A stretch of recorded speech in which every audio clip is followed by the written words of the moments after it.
মুমিন হৃদয়ে পড়বে সারা, মুমিন হৃদয়ে পড়বে সারা, উঠবে জেগে নতুন প্রাণ। একটি বছর পরে আবার ফিরে আসছে মাহে রমজান।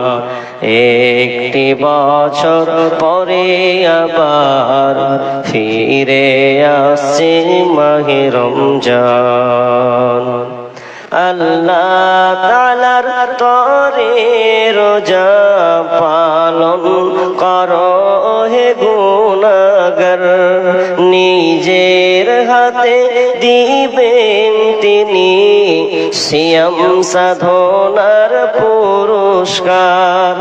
আল্লাহ তাআলার তরে রোজা পালন করো হে গুনাহগার, নিজের হাতে দিবেন তিনি সিয়াম সাধনার পুরস্কার।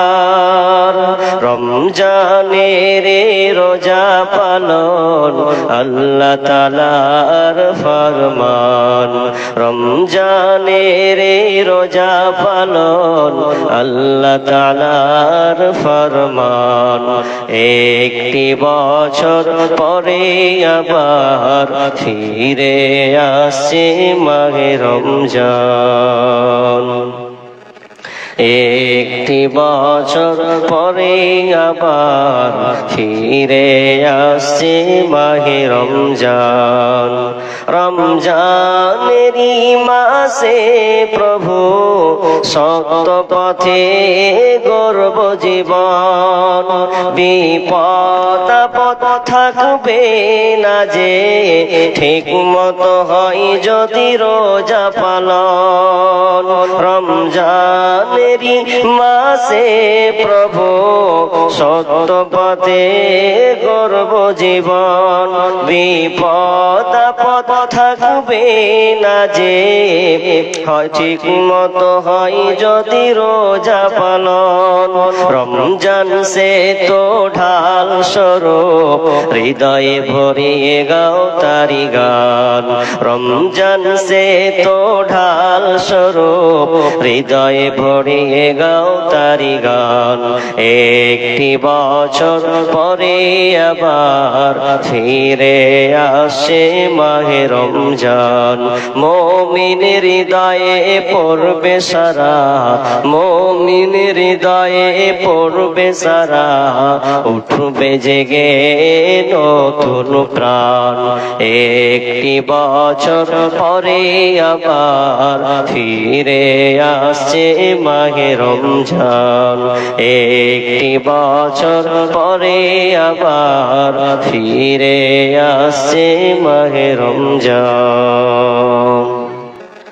রব্বুল আলামিন সূরা বাকারার 183 নম্বর আয়াত আল্লাহ রাব্বুল আলামিন আমাদেরকে বলছেন, কাকে সম্বোধন করছেন? তো ঈমানদারকে সম্বোধন করছেন। ইয়া আইয়ুহাল্লাযীনা আমানু, হে ঈমানদারেরা, কুতিবা আলাইকুমুস সিয়াম, তোমাদের উপরে রমজান মাসে রোজাকে ফরজ করেছি, তোমাদের উপরে রমজান মাসে রোজাকে ফরজ করেছি।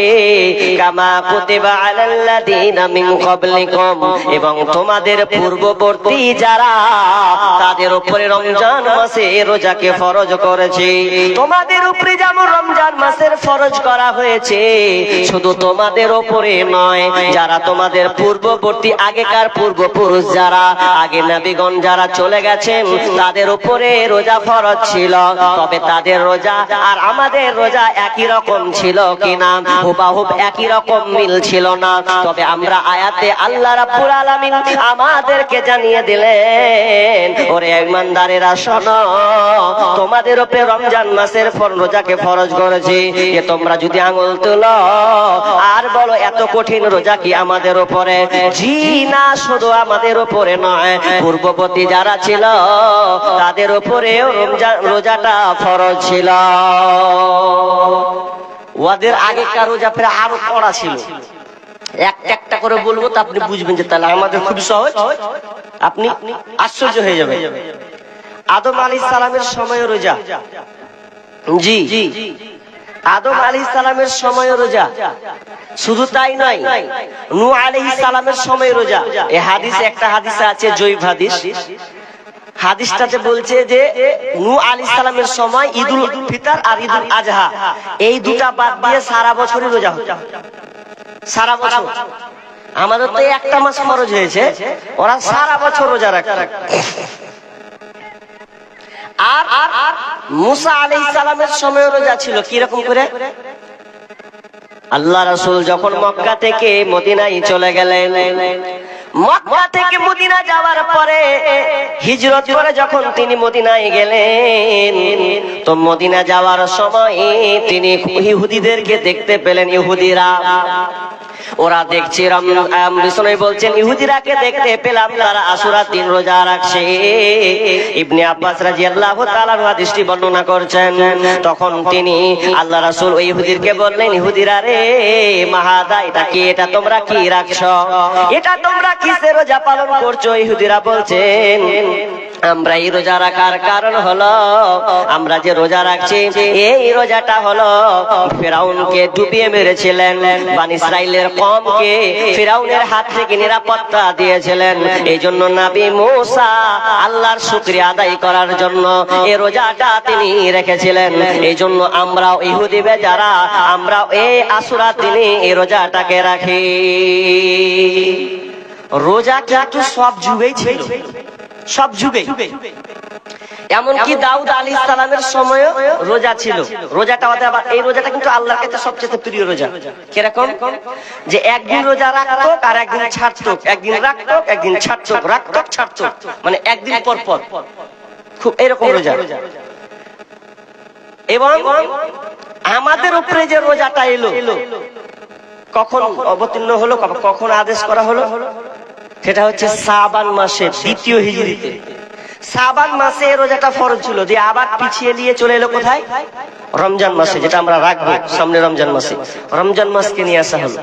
তো রমজান মাসে রোজা ফরজ হলো, কিন্তু ফরজ হয়েছে ঠিকই, এখন যে আমরা 12 ঘন্টা 14 ঘন্টা রাখছি ওরকম সুবিধা ছিল না। কত কঠিন জানেন? বুখারী, আবু দাউদ এই হাদিসগুলোতে আছে। বারা ইবনে আযিব রাদিয়াল্লাহু তাআলা আনহু হাদিসটি বর্ণনা করছেন। কি কেমন ছিল?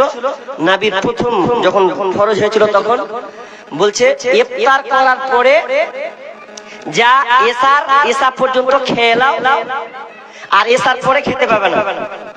এবং এই মধ্যখানে এই সন্ধ্যা থেকে নিয়ে এশা পর্যন্ত স্ত্রী মিলন করা বা খাওয়া এতটুকু জায়েজ ছিল। আর এশার পর হয়ে গেলে আর স্ত্রী সম্ভব করাও যাবে না, আর খেতেও পাবে না।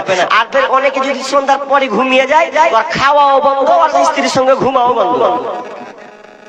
কত কঠিন! তাই একজন সাহাবী, ওই সাহাবীটার নাম হচ্ছে কায়েস ইবনে সিরমা। এই সাহাবীটা মানে রোজা রেখেছে, নিয়ত করেছে, তো রোজা রেখে এবার মাঠে চাষ করতে চলে গেছে। রোদের সময় চাষ, এমন সময় কায়েস ইবনে সিরমা রাদিয়াল্লাহু তাআলা আনহু যখন মাঠে তিনি কাজ করছেন, তো মাঠে কাজ করতে করতে যখন সন্ধ্যা ঘনিয়ে এসেছে, সন্ধ্যা যখন হয়ে গেছে, এমন সময় বিবি ঘরে আসলো। ঘরে এসে বিবিকে বলছে, বিবি রে ইফতার করব, খাবার দাও, রোজাটাকে ভাঙবো, খাবার দাও। তখন তিনি দেখছেন না বাড়িতে কোনো খাবার নাই। বিবিকে বলছেন, বিবি কোনো খাবার আছে নাকি? বিবি বলছে, স্বামী আমার বাড়িতে কোনো খাবার নাই যে তুমি রোজাটাকে ভাঙবে।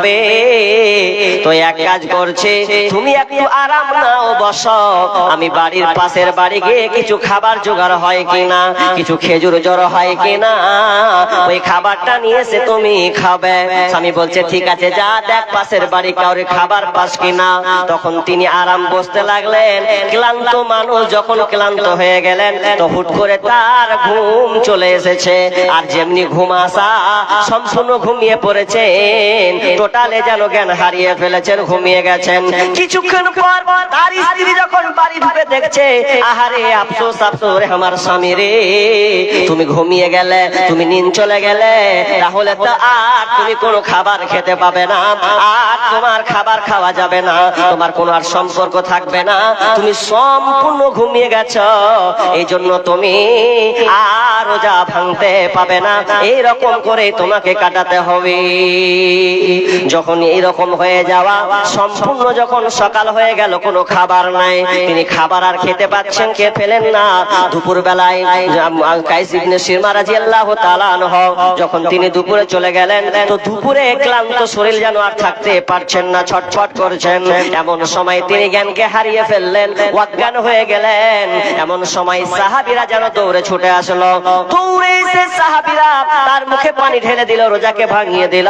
নবীর কাছে খবর চলে গেল, ও দয়ার নবী গো, দেখেন ও সাহাবীটা সিরমা রাদিয়াল্লাহু তাআলা আনহু এরকম অবস্থা হয়ে গেছে। শুধু একটা খবর নয়, আরেকটা খবর এসে পৌঁছে গেল। খবরটা কি? উমর রাদিয়াল্লাহু তাআলা আনহু তিনিও সেই দিন রাতের বেলায় স্বামী স্ত্রী মিলন করে ফেলেছেন, অথচ সেই সময় হারাম ছিল রাতের বেলায়। যখন তিনি মিলন করে ফেলেছেন, নবীর কাছে খবর চলে গেল, উমর রাদিয়াল্লাহু তাআলা আনহু এই ঘটনা ঘটে গেছে। যখন এই ঘটনা ঘটে যাওয়া, এর পরিপ্রেক্ষিতে আল্লাহ সুবহানাহু ওয়া তাআলা সূরা বাকারা 187 নম্বর আয়াতকে বর্ণনা করে দিলেন, উহিল্লা লাকুম লাইলাতাস সিয়ামি রাফাসু ইলা নিসাইকুম হুন্না লিবাসুল লাকুম ওয়া আনতুম লিবাসুল লাহুন্না। আল্লাহ সুবহানাহু ওয়া তাআলা বললেন, তোমাদের জন্য রাতে রোজার সময়, রাতের বেলায় তোমরা স্ত্রী সম্ভোগ করো, এটা তোমাদের জন্য বৈধ করে দিলাম, এটা তোমাদের জন্য হালাল। তোমরা রাতের বেলায় স্ত্রী সম্ভোগ করবে, এটা তোমাদের কোনো সমস্যা হবে না, এটা তোমাদের কোনো অপরাধ হবে না। শেষে আল্লাহ সুবহানাহু ওয়া তাআলা বললেন, এবং শুধু তাই নয়, কুলু ওয়াশরাবু, তোমরা খাও, পান করতে থাকো, কতক্ষণ পর্যন্ত তোমরা খাবে, পান করবে, যতক্ষণ পর্যন্ত এই কালো রেখা, এই রাত্রিটা যতক্ষণ পর্যন্ত সাদা রেখা না আসবে, ফজরের পূর্বে পর্যন্ত তোমরা খেয়ে যাও, পান করতে থাকো, এতে তোমাদের কোনো অসুবিধা নাই। আপনার গলাতে যা আটে আপনি চালিয়ে যান, আপনার পাইপে যা যায় আপনি খেয়ে যান, জীবনে আর কোনো বাধা নেই। মানে ওই সময়তে খেতে পাবেন না, 8টা বেজে গেলে আর খাওয়া যাবে না। এখন আপনি যত পারবেন, আপনার যত খাবার বাড়িতে আছে ফ্রিজে খান, চালিয়ে যায়, আনলিমিটেড, কোনো অসুবিধা নেই। জি, তাহলে কত কঠিন ছিল, আজকে আমাদের জন্য কত সোজা করে দেওয়া হয়েছে। তো আজকে আমরা কে আছে? আচ্ছা আচ্ছা আচ্ছা আচ্ছা, দিয়ে নাকি ওটা মাইক ভালো, এখানে বসো, এখানে বসো। এখন যেহেতু এখন প্রধান বক্তা আমাদের স্টেজে বক্তব্য দিচ্ছেন, কিন্তু আমাদের প্রধান অতিথি মাননীয় শ্রী গৌতম পাল মহাশয়, বিধায়ক করণদিঘি আমাদের, ইনি স্টেজে এসে উপস্থিত হয়েছেন। অনেক অনেক শুভেচ্ছা ওনাকে। মানে সব রকমের জালসায়, ছোট বড় হোক, সব ধরনের জালসায় উনি উপস্থিত হন। আমাদের এই জালসায় এসে আমাদের মানে হৌসলা আফজাই করেন, আমাদেরকে ধন্যবাদ দেন, এবং ওনার কাছ থেকে আমরা ভালো পরামর্শ পেয়ে থাকি। আমাদের সমাজ সোসাইটিকে কেমন ভাবে আমাদের চালাতে হবে, কেমন ভাবে শিক্ষিত করতে হবে। আজকেও আমি ওনাকে কয়েক মিনিটের জন্য হলো বলার জন্য আগ্রহ করছি, যে আমাদের এই সমাজের জন্য 2-1 মিনিট 5 মিনিট কথা বললে আমরা হয়তো উপকৃত হতাম। এখন আপনাদের সম্মুখে শ্রী গৌতম পাল মহাশয়। আসসালামু আলাইকুম। আজকে আপনাদের এই পবিত্র জালসায় এখানে মঞ্চের সামনে আমার ইসলাম দরদি গুরুজন ভাই বন্ধুরা, এবং মঞ্চের বাঁ দিকে দেখতে পাচ্ছি আমার শ্রদ্ধেয় মা বোনেরা আছেন। তৎসহ এখানে প্রধান বক্তা বক্তব্য রাখছিলেন, সুন্দরভাবে আলোচনা করছিলেন, এবং জালসা কমিটির সভাপতি, সম্পাদক, কোষাধ্যক্ষ সহ অন্যান্য অতিথিবৃন্দ, মৌলানা সাহেব, সবাইকে আমি সালাম আদাব জানাচ্ছি। বক্তব্যের মাঝে আমি মানে যে আমাকে বলতে দেওয়া হলো, আমি একটু দুঃখিত, আমি আপনাদের কাছে ক্ষমা চেয়ে নিচ্ছি। অ্যাকচুয়ালি বক্তার মনোবলটা ভেঙে যায়, মানে যখন ব্রেকিং হয় একটু খারাপ লাগে। যাই হোক, আমি সেদিন ওনারা গিয়েছিলেন, কথা দিয়েছিলাম যে আমি আসবো, কিন্তু আমি কলকাতা থেকে আসলাম, বারশোয় ট্রেনে নেমেছি, ওখান থেকে সরাসরি চলে আসছি। তো ঘটনা হচ্ছে, অনুষ্ঠান ছোট হোক আর বড় হোক, যদি মনের থেকে কেউ দাওয়াত দেয়, অন্তর থেকে ভালোবেসে দেয়, সেটা আমরা গ্রহণ করি বা করতে হয়, এটা নিয়ম। তো সেটা কথা নয়, এখানে জালসা কমিটি উদ্দেশ্য হচ্ছে এখানে পবিত্র কোরআন হাদিসের আলোচনা হচ্ছে, মহান আল্লাহর কথা আলোচনা হচ্ছে। সেই জায়গায় আমি মনে করি এই ধর্মীয় প্রতিষ্ঠানে যে এখানে আপনারা এসছেন এবং এখান থেকে যে কথাগুলো আপনারা নিয়ে যাবেন আমাদের সমাজকে ভালো রাখার জন্য, আমাদের ভালোভাবে চলার পথ তৈরি করার জন্য জালসা শোনার প্রয়োজন আছে এবং কোরআন হাদিসের কথা শোনার প্রয়োজন আছে। একটা কথা মনে রাখবেন যে আমরা যেমন নিজের ধর্ম পালন করি ঠিকই, তার সঙ্গে সঙ্গে অন্যের ধর্মকেও সম্মান করা উচিত আমাদের, এবং করি। ফলে দেশে, সমাজে, পৃথিবীতে যদি ধর্ম না থাকতো তাহলে কিন্তু দেশ, সমাজ, পৃথিবী কিন্তু কিয়ামত চলে আসতো, ধ্বংস হয়ে যেত। সেই জন্য প্রয়োজন আছে, এবং কাজের ফাঁকে ব্যবসা বাণিজ্য, চাষবাস, মজুরি, চাকরি বাকরি সবার মাঝে এই জালসা উপস্থিত হওয়া এবং পবিত্র কোরআন হাদিসের কথা শোনা, এটা আমাদের একটা অংশ বটে। তো যাই হোক, আমি দীর্ঘায়িত করব না, আমি এই জালসার সার্বিক সাফল্য কামনা করছি এবং আপনাদের উৎসাহিত করতে এসেছি, আপনাদের সঙ্গ দিতে এসেছি। আপনারা ভালোভাবে জালসা করুন, আপনাদের উদ্দেশ্য সফল হোক, এবং মহান আল্লাহর কাছে প্রার্থনা করছি যাতে আপনারা সবাই ভালো থাকেন, আল্লাহ আপনাদের সুখে রাখে, এবং সব দিক থেকে যাতে আপনাদের উন্নতি হয় এবং ছেলে মেয়েদের লেখাপড়া ভালো হয়, সবাই সুখে থাকুন, এটা প্রার্থনা করে আমি আমার কথা শেষ করলাম। আসসালামু আলাইকুম।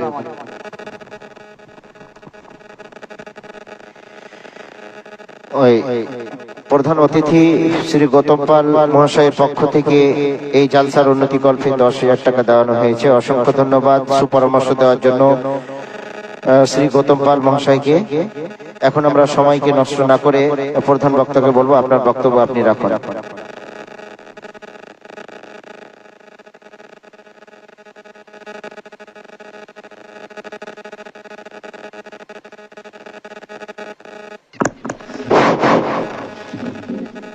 জি, আপনারা উঠেন না, বসুন, আল্লাহর রাস্তে বসুন। আচ্ছা, হ্যাঁ, আপনাদের যেটা বলছিলাম ভাই, যে আলোচনাটা করছিলাম শেষ পর্যন্ত যেখানে আপনি ব্যাক মানে কেটে রেখেছিলাম, কোনখানে ছেড়েছিলাম আপনাদের মনে আছে? মনে আছে? দেখি আপনারা কি কি বলে ছেড়েছি, বলি শুনি। জি, হ্যাঁ, খাওয়া দাওয়া। জি, মাশাআল্লাহ।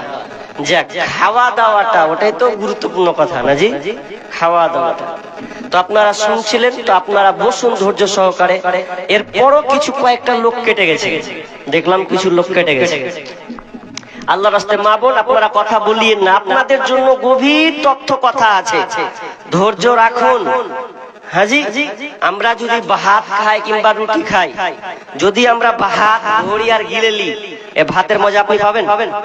জীবনে পাবেন না। ভাতকে যখন চিবাবেন, চিবিয়ে খাবেন, ভালো করে মুখে লাগাবেন, চিবিয়ে খাবেন, তখন আপনি প্রকৃত ভাতের স্বাদ পাবেন। আলোচনাটা হচ্ছে ওই রকম, আপনাকে টানা কিছুক্ষণ শুনতে হবে, শুনতে শুনতে শুনতে যখন আপনি গভীরে যাবেন তখন আপনাকে ভালো লাগবে। জি, আমরা বক্তা হাসির খোরাক নয় যে আপনাকে হাসিয়ে হাসিয়ে আপনার নুঙ্গি খুলে দেব। জি, ওই বক্তা আমরা নই। তবে প্রাসঙ্গিক কিছু কথা এলে আপনাদেরকে তখন বলি। জি, বলছিলাম আল্লাহ তাআলা পূর্ববর্তী লোকদের উপরে রমজান মাসে রোজা ফরজ করেছিলেন এবং উম্মতে মুহাম্মাদি প্রথম লগ্নে কেমন সিয়াম ছিল এটা আপনাদের বুঝালাম। আর এটা এখন আমাদের জন্য সহজ হয়ে গেল। কেমন? ইফতার করলেন, ইফতার করে ফজরের পূর্বে পর্যন্ত আপনি যত খাওয়া পান করা যা কিছু করেন, কোনো সমস্যা আপনার নাই। জি, দিয়ে আল্লাহ কি বলছেন? লাআল্লাকুম তাত্তাকুন।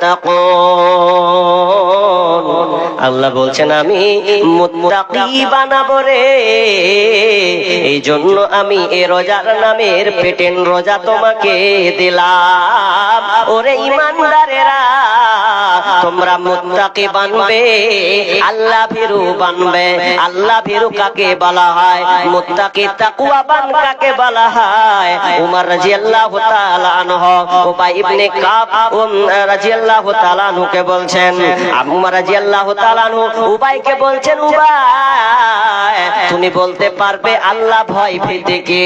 আল্লাহ ভীরু কাকে বলা হয়? তাকওয়াবান কাকে বলা হয়? তোমার কাছে কি জানা আছে? তখন উবাই রাদিয়াল্লাহু তাআলা আনহু আমিরুল মুমিনিনকে বলছেন, উমর রাদিয়াল্লাহু তাআলা আনহুকে বলছেন, উমর আপনি বলেন জীবনে আপনি কোনদিন কি সংকীর্ণ রাস্তায় চলেছেন কিনা? যেটা সংকীর্ণ রাস্তা, দুই দিকে বেড়া দেওয়া আছে আর মধ্যখানে একটা এল দেওয়া আছে। মিহিয়াটা সংকীর্ণ রাস্তা, দুই দিকে জমির মালিক বেড়া দিয়েছে, কাঁটা দিয়ে ঘিরে রেখেছে, আর তুমি ওই রকম রাস্তা দিয়ে কি জীবনে কোনদিন চলে গেছো? উমর রাদিয়াল্লাহু তাআলা বলছেন, ভাই রে, হ্যাঁ আমি এই রকম সংকীর্ণ একটা রাস্তায় চলেছিলাম। ওই রাস্তায় চলতে গিয়ে আমাকে সতর্ক থাকতে হয়েছে, ডান দিকে যাব না, বাম দিকে যাব না। যদি ডানে বামে নড়ে যায় তাহলে আমাকে আঁচড় লাগবে। এই জন্য আমি ওই রাস্তাটা যখন পার হয়েছে নিজেকে কাপড়কে গুটিয়ে নিয়েছি, সংযত হয়ে আমি রাস্তাটাই পার করেছি।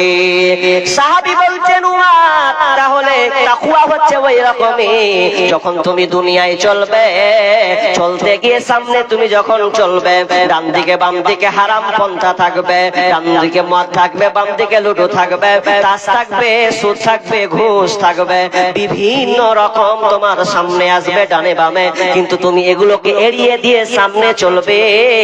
এরই নাম হলো আল্লাহ ভীরু, এরই নাম হলো তাকওয়াবান। অতএব তুমি সংযত ভাবে চলবে। আল্লাহ রাব্বুল আলামিন বলছেন, বান্দা ওরে আমার মুত্তাকি তোমরা শোনো, ওরে ঈমানদারেরা শোনো, আমি তোমাদেরকে পরিপূর্ণ মুত্তাকি বানাবো। এই জন্য আমি আল্লাহ রমজান মাসে রোজাকে দিয়েছি। পরিপূর্ণ মুত্তাকি কেমন হয় জি? একটা উদাহরণ দিই আপনাকে, দুইটা দেখি। আপনি চাষি মানুষ, মাঠে চাষ করতে গেছেন, গরমের সময় সহ্য করতে পারলেন না, দুপুরে বেলায় সহ্য হয় না, তা বাড়ি চলেছেন, যা রোজা ছেড়ে দেবো মনে হচ্ছে। বিবিকে বলছেন, বিবি রে লে দুদল পানি লে আয়, হার মাথায় ঢাল, হার পানি না যান, ঢাল মাথায় ঢাল। এখন মাথায় পানি ঢালছে, বিবি আপনার মাথায় পানি ঢালছে, মাথায় পানি ঢালছে, পানি গড়গড় করে যেন মাথা থেকে শরীরে পড়ছে, নাক দিয়ে কপাল থেকে, নাক থেকে মুখের সামনে দিয়ে খাওয়া পানিটা নিচে গড়ছে। অথচ আপনি বলেন তো, আপনি হলে গোসল করেছেন, আমরাও গোসল করেছি, যখন মাথায় পানি ঢালা হয় তখন মুখের সামনে দিয়ে পানি আসে। আচ্ছা বলুন, যদি আপনি মনে করেন যে ওই মাথার উপর দিয়ে যখন পানিটা আসবে, মুখের সামনে আসবে, তখন যদি আপনি একটু মুখে নিয়ে এরকম করে দেন, আচ্ছা যদি গিলে দেন, আচ্ছা কেউ দেখতে পাবে, বুঝতে পারবে? একে খালা মাইক তো কি দিয়ে দেবো? বাপরে বাপ, খুব বিশাল ব্যাপার। জালসাতে যদি এগুলো করবে তো বাড়িতে যে কি করবি তোর আল্লাহ জানে। হ্যাঁ, মন দিয়ে তো শুন আলোচনা, এত জোরে চিল্লেছে, কথাটা পর্যন্ত পর্দা। তো এরা দেখেন, আমারও বক্তব্য চলছে, ওরও বক্তব্য চলছে, তুমি পুরুষ হলে চালা, হারা বেড়ি ছেলাটি চালাচ্ছে। হাজি আজিব লীলা, এ বুঝাবে কে? মা বোনদের বলছি, আপনারা চুপ থাকুন, আপনাদের কথা আসছে, একটু পরে আসবে, আপনারা গুরুত্ব সহকারে শুনুন, কথা বললেন আল্লাহর রাস্তায়। যদি না ভালো লাগে বাড়ি চলে যান, কিন্তু অপরজন কষ্ট দিয়েন না। যজন থাকবে একজনকে হেদায়েত পাবে। জি কি বলছিলাম, যে আপনি মাথার উপরে পানি ঢালছেন, তো পানি ঢালতে মুখ দিয়ে পড়ছে, আপনি যদি মনে করেন যে খানিকটা পানি মুখ দিয়ে পড়লো, গিলে নিলেন, আচ্ছা কে দেখতে পাবে? কেউ দেখতে পাবে কি? বুঝতে তো পারবে না। আপনি খেয়ে দিলে কে দেখবে যে কে দেখলে? আচ্ছা ওটা গেল, আপনি ওটা গোসল করলেন, আবার গোসল করে আপনি ঘর ঢুকে গেলেন, ঘর ঢুকে আপনি দরজা লাগিয়ে দিলেন, আপনার ঘরের ভিতরে ফ্রিজ আছে, খাবার আছে, বিভিন্ন আইটেম খাবার আছে, পায়েস আছে, আপনার কিনা মাংস আছে, জুস আছে, ভালো ভালো মিষ্টান্ন ভান্ডার খাবার আছে। এখন ঘরে বিবি নাই, মেয়ে নাই, ছেলে নাই, ভাই নাই, মা নাই, আব্বা নাই। এখন আপনি দরজাকে লাগিয়ে দেন, যদি মনে করেন আমি ওটা মিষ্টিটাকে যদি একবার মুখে ভরে গট করে গিলে নিলে 1 সেকেন্ডও টের পাবে না কেউ। মুখে ভরলে আর মুখ দিয়ে চলে যাবে। এরপরে দেখবেন মানুষ খায় না, খায় কি? খায় না। যতই খিদে লাগুক এরপরেও দেখা যায় সে খেতে চায় না। কেন রে? পৃথিবী তো কেউ দেখতে পায় না, এরপরও কেন আমি আপনি খাচ্ছি না? কারণ আমি আল্লাহকে ভয় করি, আর আল্লাহর জন্য এটা রোজাটা রেখেছি, পৃথিবীর কারো জন্য নয়। কারণ মানুষ নামাজ পড়ে, লোক দেখানি নামাজ হয়ে যায়।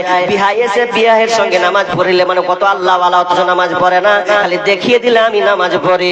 শুধু তাই নাই, লোক দেখানো দান হয়। তুই করলি রে, অমুকের বেটি দান করলে, অমুকের বেটা দান করলে, তা আমি কেন পারবো না? তোর থেকে কম আছি নাকি? দিয়ে দিলে। লোক দেখানি দান হয়, লোক দেখানি হজ হয়, লোক দেখানি ভালো ভালো ইবাদত হয়, কিন্তু রোজা কোনোদিন লোক দেখানো হয় না। এটা বরং আল্লাহকে খুশি করার জন্য মানুষ রোজাটা রাখে। যদি লোক দেখানো রোজা হতো তাহলে ও লোক করে কোনো সময় খেয়ে নিত। রোজা হোক আর না হোক দেখে লাভ নাই, লোক তো জানবে আমি রোজা আছি। কিন্তু মানুষ এটা করে না। কেন করে না? কারণ সেই রোজাটা কোনো ব্যক্তিকে খুশি করার জন্য রাখে না, বরং আল্লাহকে খুশি করার জন্য এই রমজান মাসে রোজা রাখে। ভুলবো না, ভোলা যায় নাকি মাহে রমজানের স্মৃতি। এই মাসেতে কত ফজিলত জানো কি মুসলিম জাতি। ভুলবো না, ভোলা যায় নাকি মাহে রমজানের স্মৃতি। আল্লাহর সেই পবিত্র কালাম মহাগ্রন্থ আল কোরআন, কি মহিমা এই মাসে হয়েছে তার আগমন। যার কারণে এত সম্মান দিয়েছেন প্রভু রহমান। রহমত বরকতেরি মাস, জ্বালাও আমলের বাতি। ভুলবো না, ভোলা যায় নাকি মাহে রমজানের স্মৃতি। ভুলবো না, ভোলা যায় নাকি মাহে রমজানের স্মৃতি। রমজান মাসটা তাহলে কত গুরুত্বপূর্ণ। জি, এবার চলেন, এবার রোজা কে রাখবে আর কে রাখবে না, কার জন্য ছাড় আছে আর কার জন্য ছাড় নেই, এটা বলবো। এটা অনেক সময় বলতে পাই না। আল্লাহ রাব্বুল আলামিন বলছেন আইয়ামাম মা'দুদাত, নির্দিষ্ট কয়েকটা দিন অর্থাৎ 1 মাসের রোজা তোমাদের জন্য দিয়েছে, নির্দিষ্ট কয়েকটা দিন। ফামান কানা মিনকুম মারিদান আও আলা সাফারিন। এই তোমরা শোনো, অতএব তোমরা শোনো, তোমাদের মধ্যে যারা অসুস্থ হবে কিংবা সফরে থাকবে, তুমি অসুস্থ হয়ে গেছো রমজান মাসে, এইজন্য তুমি রোজা রাখতে পারছো না, ভালো করে কান লাগান আয়াতটার দিকে। আল্লাহ সুবহানাহু ওয়া তাআলা বলছেন ফামান কানা মিনকুম মারিদান আও আলা সাফারিন, তোমাদের মধ্যে যারা অসুস্থ হবে কিংবা সফরের হালাতে থাকবে, আপনি এখান থেকে গেলে বোতল বাড়ি থেকে নিয়ে আপনি যাবেন কোথা? বহরমপুর। কোথা যাবেন? মালদা যাবেন সফর আপনার। আপনি সফরে যদি আপনি রোজা না রাখেন আপনার কোনো সমস্যা নাই, আপনাকে আল্লাহ ছাড় করে দিয়েছেন। তবে শুনেলেন, এটা ছাড় মানে এমনটা নয় যে আপনি পরে করবেন না। ফাইদাতুম মিন আইয়ামিন উখার, বরং তুমি অন্য সময় যখন তুমি সুযোগ পাবে এটাকে পূরণ করে দেবে। তুমি আজকে অসুস্থ আছো, অসুস্থ যখন তোমার ভালো হয়ে যাবে, যখন তুমি আরোগ্য শিফা লাভ করবে, তখন তুমি রোজাটাকে রেখে দেবে। আর রোজা তোমার জন্য মাপ নাই, ছাড় নাই, ছাড় নাই। তুমি পরে আদায় করবে। সফরে আছো পরে আদায় করো, অসুস্থ আছো সফরে আদায় করো। আল্লাহ সুবহানাহু ওয়া তাআলা বলছেন ওয়ালাল্লাযীনা ইউতিকুনাহু ফিদিয়াতুন তুআমু মিসকিন। অতএব এরপরে যদি তুমি রোজা রাখতে না পারো, ওয়ালাল্লাযীনা ইউতিকুনাহু ফিদিয়াতুন তুআমু মিসকিন, যদি এরপরে তোমার কষ্ট হয়, যদি তোমার সমস্যা হয়, এরপরে যদি আরো কষ্ট হয়, তুমি প্যারালাইসিস রোগী হয়ে গেছো, প্যারালাইসিস হয়ে গেছে তোমার, সুগার প্রেসার তোমার বৃদ্ধি পেয়েছে, ও হয়ে গেছে, এমন রোগ তোমাকে আল্লাহ দিয়ে দিয়েছেন, তুমি মনে করছো আমার রোগটা আর ভালো হবে না, এই জন্য তোমাকে আল্লাহ ছাড় দিয়েছে। তবে একটা কাজ তোমাকে করতে হবে, সেটা কি? ফিদিয়াতুন তুআমু মিসকিন, তোমাকে ফিদিয়া দিতে হবে, মিসকিনকে খাবার দিতে হবে। কোন ব্যক্তি যদি রোজা না রাখতে পারে, তবে ভালো করে মশলাটাকে শুনেলেন, পর যদি আপনি সুস্থ হন তাহলে আপনি ফিদিয়া দিবেন না। যদি আপনার এরকম হয় যে আমি আর রোজা অসুস্থ হব কিনা আল্লাহ জানে, আমার অবস্থা খুবই খারাপ, তাহলে আপনাকে আল্লাহ তাআলা ফিদিয়া দিতে বলেছেন। কত ফিদিয়া আপনি দেবেন? আপনার এক মানে দিবেন কতগুলো? আদাসা। আদাসা মানে 100 কিলো, কেউ আবার বলেছেন 1.5 কিলো, অর্থাৎ আদাসা 1 কিলো কিংবা 1.5 কিলো। 100 কিলো যদি হয় তো প্রায় 30টা রোজার 38 কিলো চাউল, এবং যদি এক মাস যদি 1.5 কিলো করে ধরা হয়, তাহলে প্রায় 48 কিলো চাল, 45 কিলো চাল আপনাকে দিয়ে দিতে হবে। কাকে দিবেন? এটা গরিবকে আপনাকে দিতে হবে, তাহলে আল্লাহ আপনাকে ক্ষমা করে দেবেন, আর আপনাকে আপনার কোনো অসুবিধা নাই। তবে শুনেলেন, যারা রোজা রাখতে পারবেন না, এটা তাদের জন্য। যেমন একটা লোক বয়স্ক হয়ে গেছে, ও জানছে আমি আর জীবনে রোজা রাখতে পারবো না, এটা আমার দ্বারা সম্ভব নয়, তাহলে ওই লোকটা ফিদিয়া দিয়ে দেবে, ফিদিয়া দিয়ে দিতে হবে।